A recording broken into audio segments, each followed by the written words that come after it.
फिर आप ही गुरु बन जाओ। कहा मैं गुरु खोजने के लिए जाओ? तो ठीक है, तो गुरु मंत्र तो दो। गुरु कैसे बनता है? तो मंत्र देता है तो देखो, जितने भी व्यक्ति बैठे हुए हैं ना, यदि अपने आप को धन्य बनाना चाहते हो तो गुरु के संरक्षण में जाओ। गुरु मतलब क्या? अंधकार से प्रकाश की ओर। मैं व्यासपीठ के दिव्य शक्तियों के साथ भी कह सकता हूँ, जो भगवान के साथ जुड़ गया है, जो गुरु के संरक्षण में आ गया है, उस व्यक्तियों का परमधाम की गति प्रारंभ हो गया है। वो व्यक्ति धनवान बन गया है, उनके पास से सारे दुख नष्ट हो गए हैं। इसीलिए परमात्मा के शरण में जाओ। परमात्मा परमानंद है, परमात्मा ब्रह्मानंद है, परमात्मा सत्यानंद है। क्योंकि कहते हैं बाके बिहारी की देख छटा, अरे मेरा भक्ति हो जा लटापटा। किसके? भगवान के तरफ। ध्रुव जी ने कहा देखो समय बड़ा कम है, आप मुझे गुरु का मंत्र दो, और गुरु का मंत्र दे करके मैं कैसे साधना करूं, कैसे क्या करूं, सारी चीज बताओ, मैं जाऊं साधना। ठीक है। उसने कौन सा मंत्र दिया? वासुदेव गायत्री महामंत्र उसे दिया। कौन मंत्र दिया? वासुदेव गायत्री मंत्र। और सुनिए, ऋषभदेव जी यही वासुदेव में वो मंत्र को जप करके भगवान विष्णु को पाया। वही नारद जी जो दासी पुत्र थे, वही दासी पुत्र वासुदेव गायत्री मंत्र जप करके वो क्या बना? पूर्व जन्म में नारद बन गया, ब्रह्मा का बेटा बन करके आया। और सुनो, हमारे श्री जलभरत जी भी जो है ना, तो वासुदेव गायत्री मंत्र का ही जप किए थे, और वो क्या बन गए? क्या बन गए? हिरण से क्या बन गए? हिरण से परमात्मा की अंतर यात्रा में प्रतिष्ठा हो गए। जितने भी अच्छे अच्छे भगत हुए हैं, जो ऋषि मुनि कहलाए हैं, वो केवल भगवत की मंत्र गायत्री मंत्र से वो प्रतिष्ठा हुए हैं। सप्तऋषि काश्यप, विश्वामित्र, पुलस्त्य, याज्ञवल्क्य, वशिष्ठ, जितना भी ऋषि हुए हैं, ये केवल गायत्री मंत्र से हुए हैं। वो कौन सा गायत्री मंत्र मालूम है? जो 24 अक्षर का होते हैं, वो गायत्री मंत्र का उसने जप किया और क्या बन गया? ऋषि मुनि बन गए। और आज ध्रुव जी को वासुदेव गायत्री मंत्र का जप किया है, और क्या कहा है कि ओम नमो भगवते वासुदेवा, नमो भगवते वासुदेवा, भगवते वासुदेवा, नमो भगवते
ओम नमो भगवते वासुदेवा।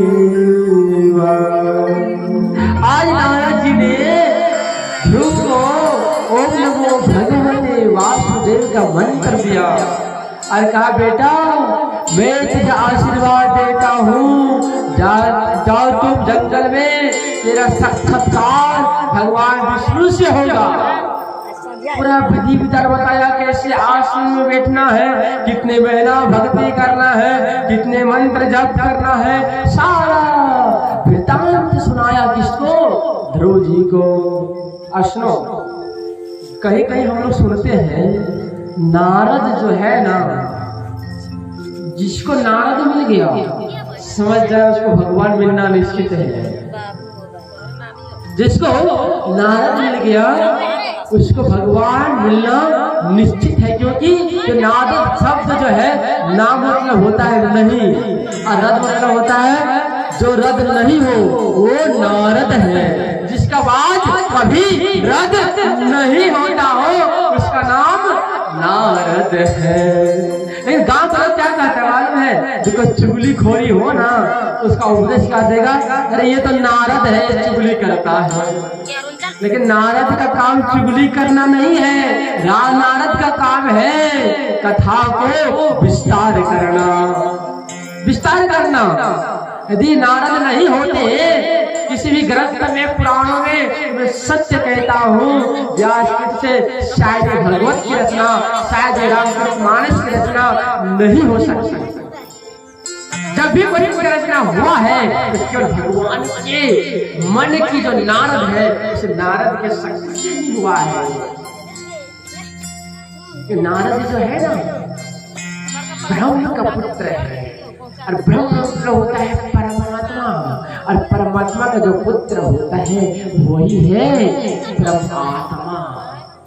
और हमारे और अंत के अंदर में भी वो परमात्मा छुपा हुआ है, लेकिन हम और आप परमात्मा को नहीं देख पा रहे हैं।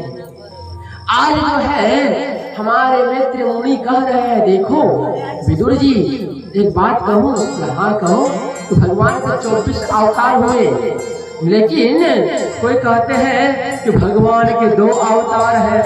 क्या कहते हैं? कोई कहते हैं भगवान की 2 अवतार है, कोई कहता है भगवान की 10 अवतार है, और कोई कहता है भगवान की 24 अवतार है। लेकिन हमारे साधु संत कहते हैं